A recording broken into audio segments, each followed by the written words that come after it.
Olá, queridos irmãos e irmãs, sejam bem-vindos ao nosso canal e à nossa reflexão diária de hoje, dia 8 de dezembro, quarta-feira. Hoje é o dia da Imaculada Conceição de Maria. Em Maria, tudo é dom gratuito de Deus, tudo é graça, é bondade, é misericórdia, é dom do amor divino para nós. O anjo Gabriel vai dizer-lhe que é a cheia de graça de Deus. Nela só há lugar para Deus, e assim deveríamos ser também.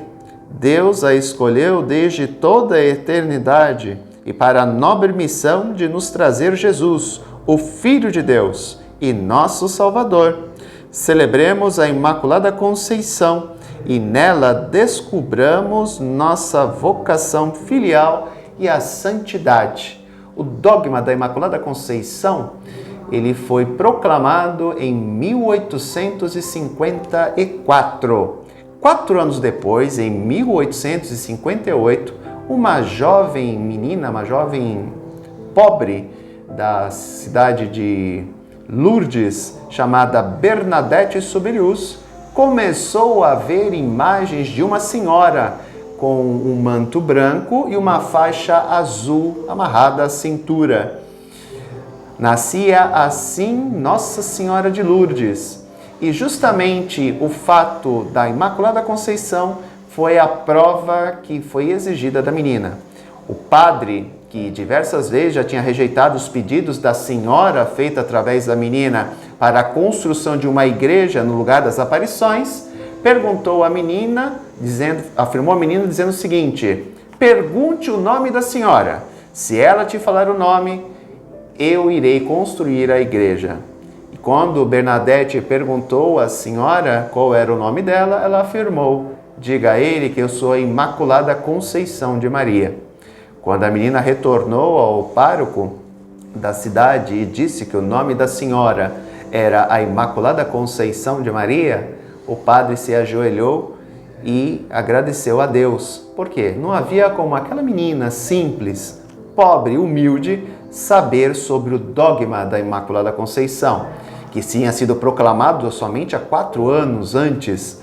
E assim se construiu, no lugar das aparições, a famosa Igreja de Lourdes, que existe até os dias de hoje, onde há a fonte milagrosa que opera milagres no decorrer do ano inteiro. Portanto, o dogma da Imaculada Conceição de Maria, onde Maria foi purificada no ventre de sua mãe Ana, do pecado original, a fim de que ela pudesse conceber o Filho de Deus em previsão da concepção virginal que ela iria realizar, conceber através da proclamação do anjo. Maria tinha que ser preparada, purificada deste pecado original.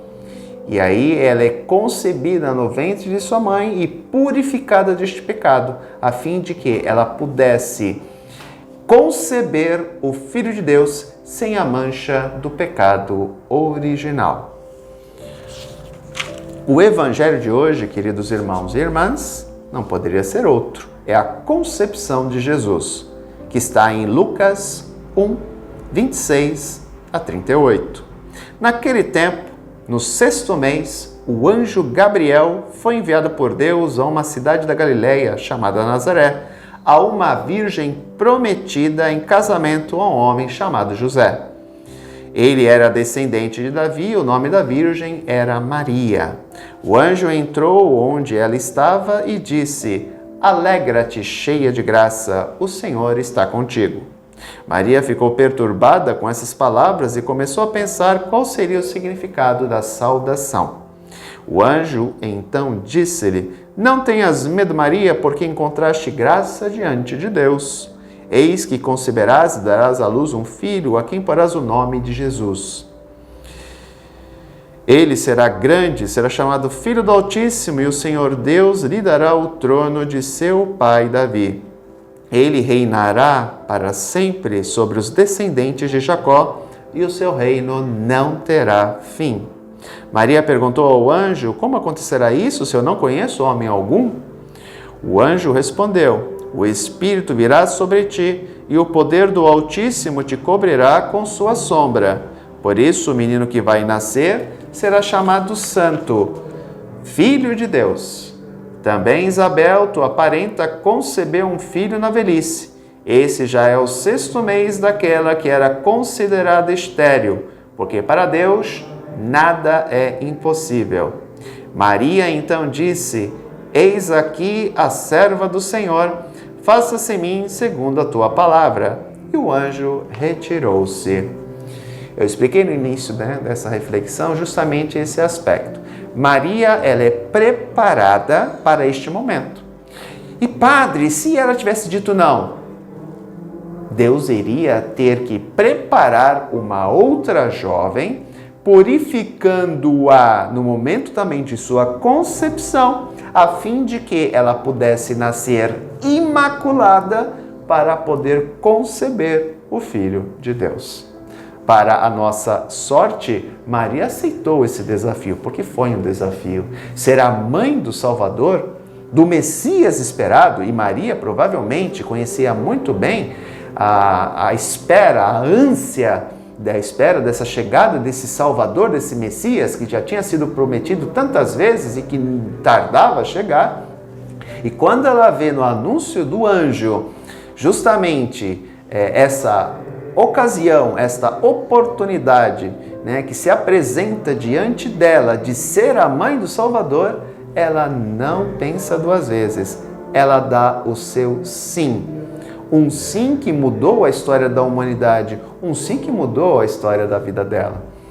Por isso é interessante vermos como Deus age, ou melhor, agiu no decorrer desses acontecimentos que mudaram a nossa vida e mudaram a vida de muitas pessoas ao longo destes 2000 anos do cristianismo. O sim de uma jovem de Nazaré, que deveria ter os seus 12, 13 anos, provavelmente estava no meio de um processo de um casamento. Lembra vocês que o casamento judaico ele era realizado em 2 momentos. No primeiro era firmado um contrato entre o noivo e o pai da noiva, no qual, por um determinado tempo, o noivo deveria preparar uma casa para depois poder acolher a noiva. Mas o casamento já estava em andamento. Portanto, era a primeira fase do casamento. A segunda fase, aí sim, o noivo ia buscar a sua noiva na casa de seu pai e os dois iriam coabitar na casa que o noivo já tinha preparado, onde se realizava de maneira plena as bodas, onde havia as festas de casamento. Maria e José estavam justamente no momento da concepção de Jesus entre a primeira fase e a segunda fase. Porque a primeira fase já tinha sido instituída. José já tinha procurado Joaquim, o pai de Maria, marido de Ana, justamente para dar a sequência neste processo. E por isso que quando José descobre que Maria está grávida, ele a repudia, porque se ele a denunciasse, ela seria apedrejada. Mas Deus, que nunca abandona aqueles que se colocam a seu serviço, conseguiu fazer com que José compreendesse que a gravidez de sua noiva, de sua pré-esposa, era a ação dele. E para que tudo isso acontecesse, que o Filho de Deus nascesse, algo que nós iremos contemplar daqui a 17 dias, o nascimento do Messias, nós vemos que Deus prepara esta jovem, prepara para que ela pudesse conceber Deus que se fez homem no ventre dela. Por isso que essa data é tão importante. Há poucos anos atrás, essa data era até feriado religioso, pela sua importância, a Imaculada Conceição de Maria. Maria é purificada no ventre de sua mãe, a fim de poder estar imaculada para poder receber o Deus que se fez homem no meio de nós. Por isso, a solenidade de hoje é tão importante na história do cristianismo e na liturgia do catolicismo. Um grande abraço, até amanhã, se Deus quiser. Tchau!